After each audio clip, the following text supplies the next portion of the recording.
Les Vénézuéliens ont faim, ils nous l'ont tous dit, c'est la première chose qui revient dans les interviews et c'est systématique. Nous avons faim, il n'y a pas assez d'aliments, il n'y a pas assez de médicaments aussi.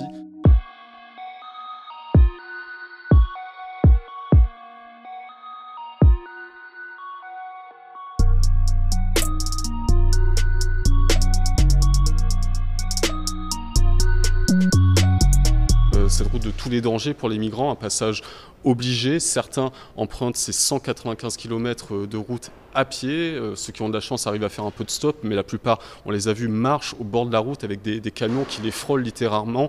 Les bas-côtés sont très réduits et la nuit, il fait très très froid, jusqu'à -6 degrés, nous disaient les habitants. On a croisé un jeune homme qui nous a expliqué que s'il ne marchait pas, il pouvait mourir. Ce qu'il a résumé en une phrase: il faut marcher pour vivre.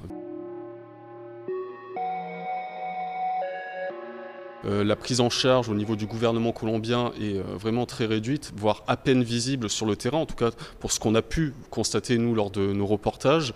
Il y a évidemment une aide presque marginale de la population locale, des fondations, des associations qui apportent un peu de nourriture, quelques médicaments à ces migrants qui manquent de tout.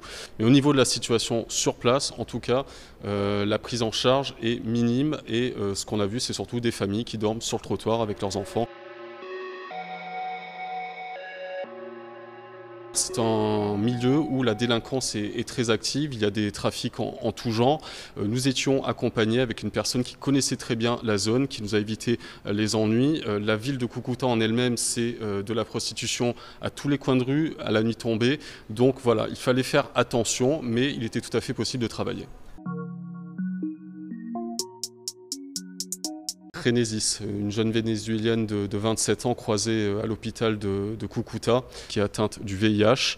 Renesis qui a absolument voulu nous parler. Vraiment, elle est venue nous chercher, entre guillemets. En tout cas, elle a demandé, elle a sollicité le micro, elle voulait être filmée, elle voulait qu'on voit l'image des Vénézuéliens qui ont faim, étaient particulièrement amaigris. Et je dois vous avouer que j'étais assez ému par sa situation, car elle incarne vraiment tous les problèmes, toutes les souffrances vécues aujourd'hui par ce peuple qui est sur la route de l'exode, la route de la migration. Une migration économique, certes, mais par certains aspects, on se rapproche vraiment d'une crise humanitaire.